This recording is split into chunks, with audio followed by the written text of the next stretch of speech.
Short answer 1 means this type of questions are very short, not very short but short, and carry 2 marks each.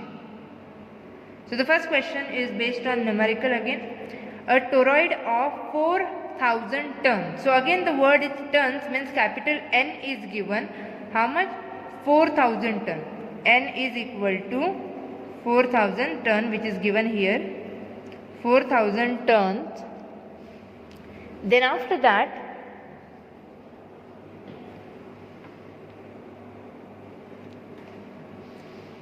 if has outer radius of 26 centimeter, outer radius of 26 centimeter and inner radius of 25 centimeter, if the current in the wire is 10 ampere, current in the wire is 10 ampere, calculate a magnetic field of the toroid.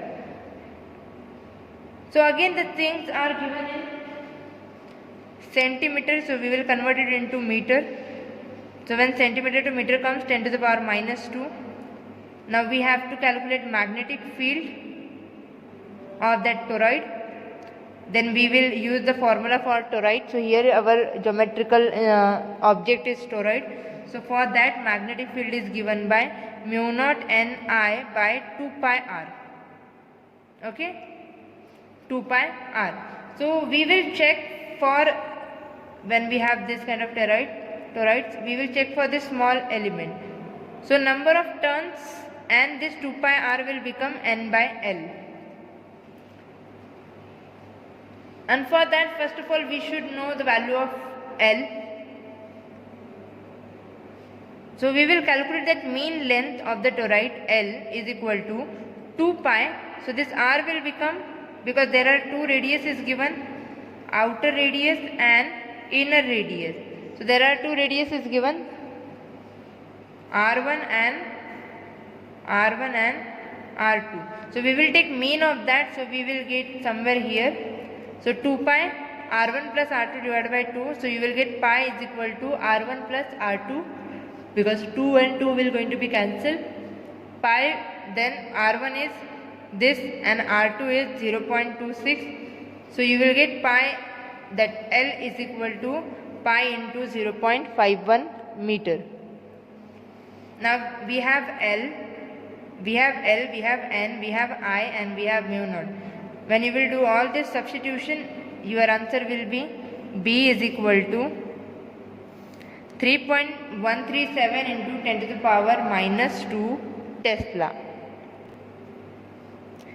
Next question, question number 2. Magnetic field lines can be entirely within the core of toroid but not within a straight solenoid wire.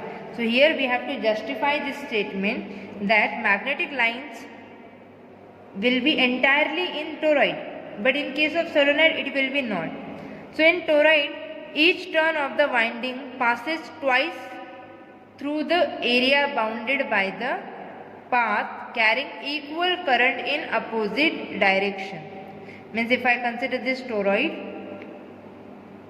and this winding passes through twice of that area bounded by path carrying equal current, all they carry equal current.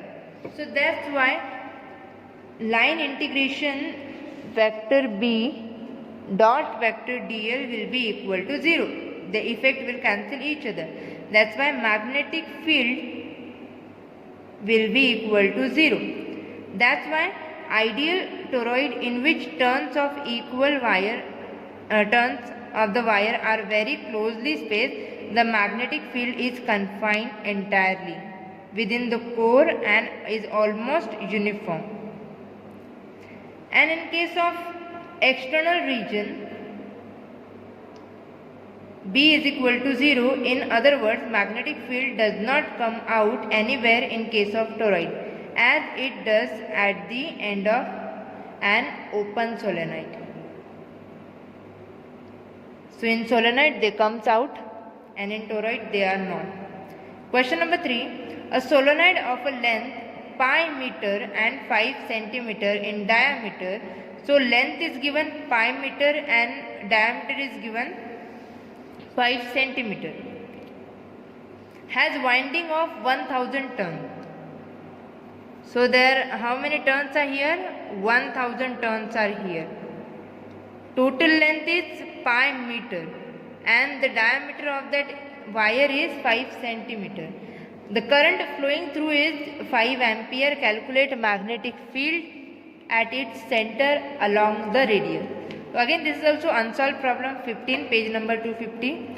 So length is given pi meter, diameter is given 5 into 10 to the power minus 2 meter. Mu naught we know 4 pi into 10 to the power minus 7 Tesla meter per ampere. So number of turns is given, 1000 turns are there.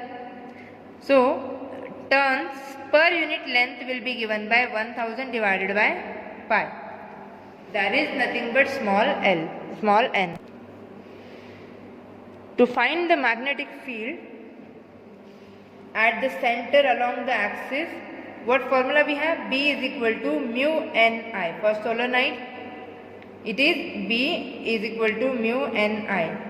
So N is nothing but turns per unit length.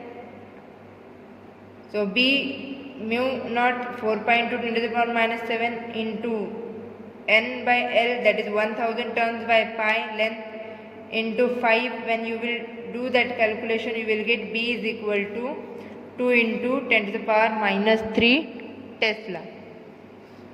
Question number 4.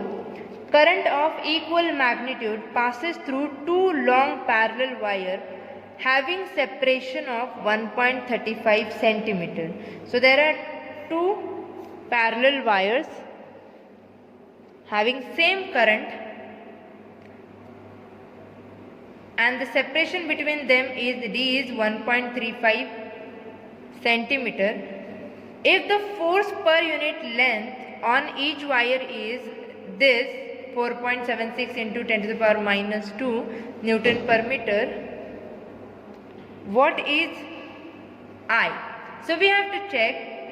We know that they flow equal magnitude, but we don't know the value of that magnitude. So current through first wire we will consider I1, current through second wire we will consider I2. So both have equal magnitude, so I can say I.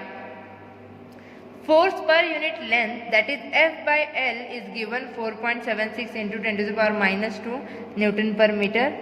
Separation is given, D is equal to 1.35 centimeter. So centimeter we are going to convert it into meter. So 1.35 into 10 to the power minus 2 meter. What we have to find? Electric current, that is I we have to find.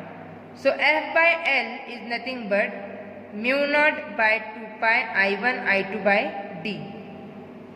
So this is equation number 10.45 in your textbook. Therefore F by L, first of all we have mu naught, that is 4 pi into 10 to the power 1 minus 7 into I1 which is I, I2 which is I, divided by 2 pi into separation 1.35 into 10 to the power minus 2. So F by L will be equal to 2 pi and this will become 4 pi. I into I will become I square and we have to find I. After substituting this value F by L, I square will become this. So I square is equal to 1.35 into 2.38 into 10 to the power 3. So square root of I will give you 56.7 ampere. Now next question is, explain magnetic force never does any work on moving charges. In theory what we have studied, magnetic force never does work on charges. They just change the direction of charged particle. So magnetic force is given by Fm is equal to Q V cross B. Okay, vector V cross B. So here you will find this make the direction of magnetic force. This vector V cross B give you the direction of magnetic force which is perpendicular.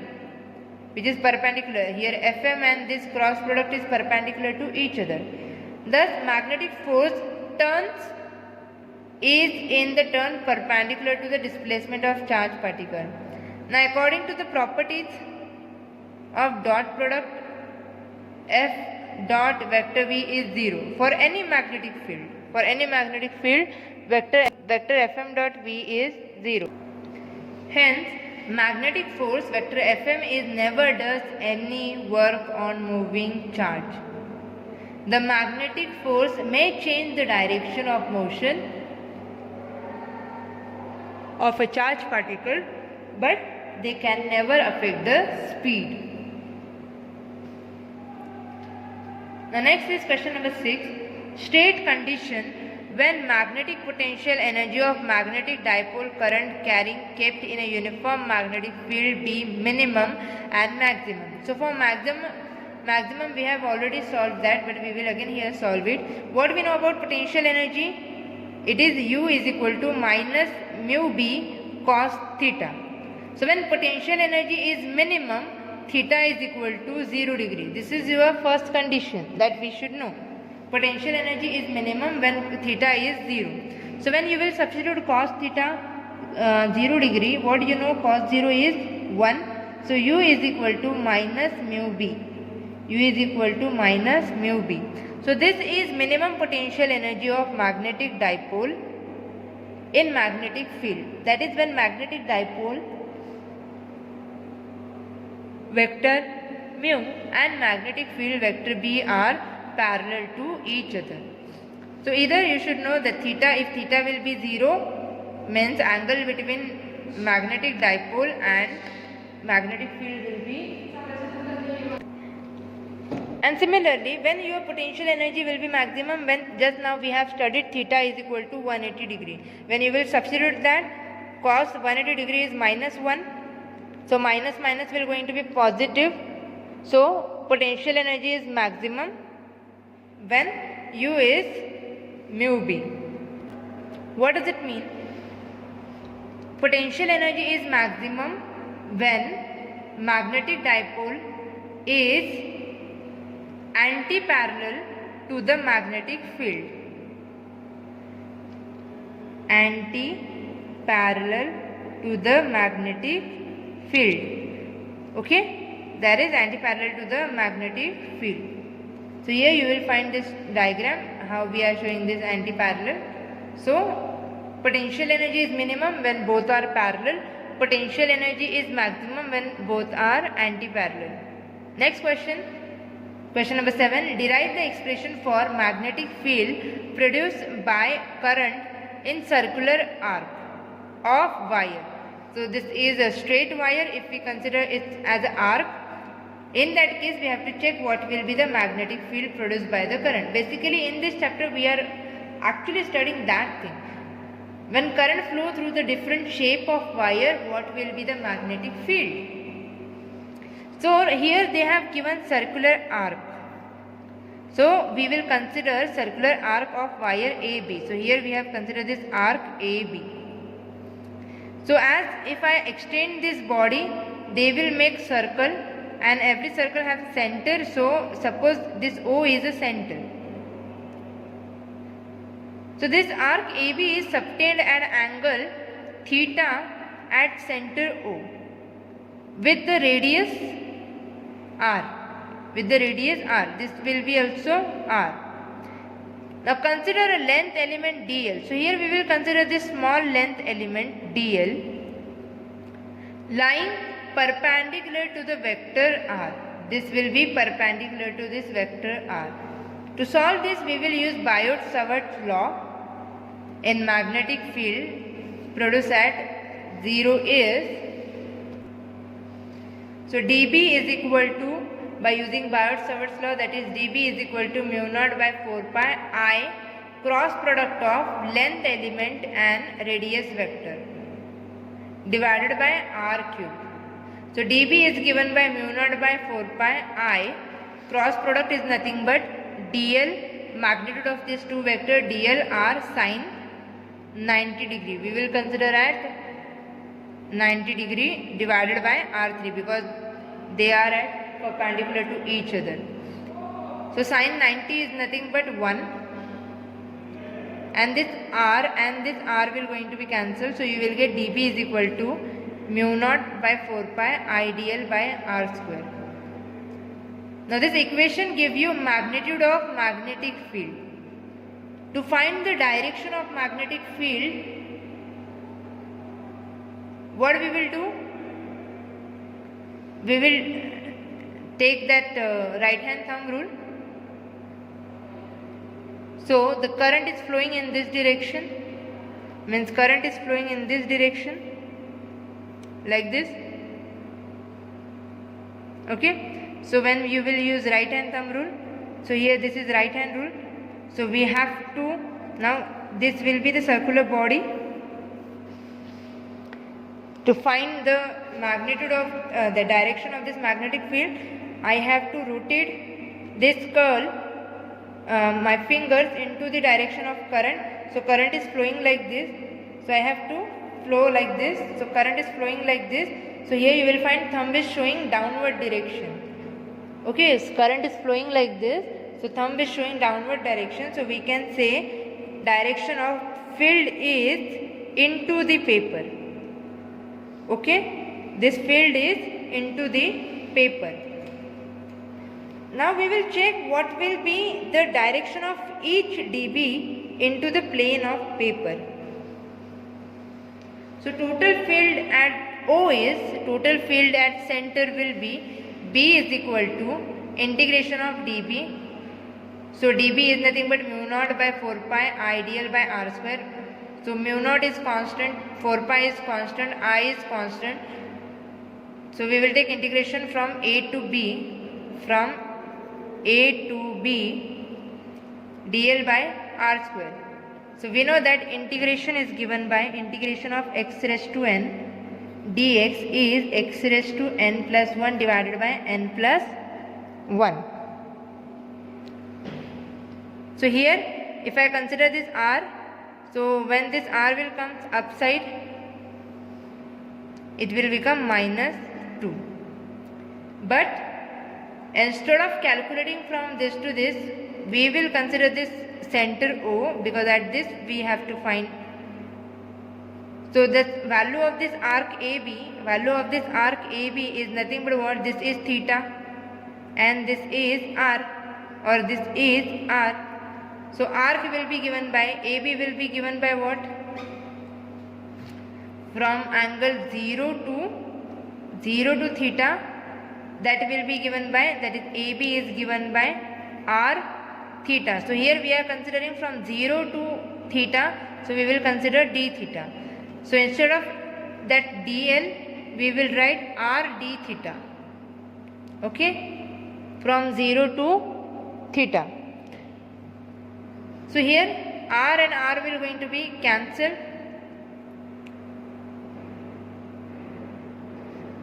R and r will going to be cancelled. So you will get 1 by only r. So here limits are 0 to theta, from 0 to theta. So this r will become constant. So integration of d theta is nothing but theta. So from 0 to theta, so we can write upper in first this case, that is 0 theta, theta minus 0, so you will get only theta. So this is the value of B, means expression for magnetic field produced by current in a arc.